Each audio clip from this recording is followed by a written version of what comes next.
Wayang buta diarani buta raton ya kena, diarani buta kumbu karo kenging terserah dalange monggo arep ngarani buta napa gitu. Niki tatanipun tasik putihan sekedap malih digarap niki.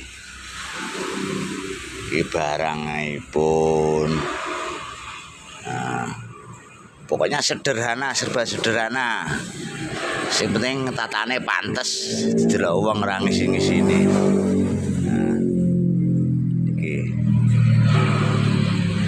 iki dari kulit kerbau yang sudah mati. Ya kulit kerbau sing urip ya pripun to Mas? Mengke ditata jerah melayu kebune. Iso-iso sing natah kesepak gitu.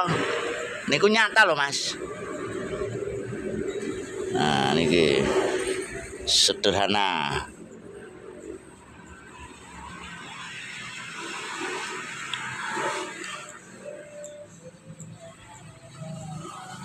Iki lho sepil pokoke.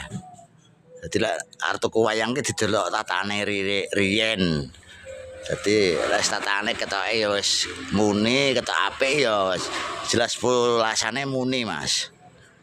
Aja peh pulasane kebiar.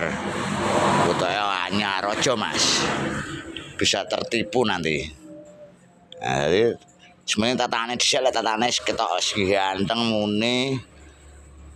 Ora ombo-ombo kaya Mbok Rondo ya. Penak Mas. Monggo. Badhe teko-teko tok oleh Mas, enggak harus tuku Mas. Syukur ora teko tuku, syukur ora teko tuku ora ngenyang. Ngoten Mas.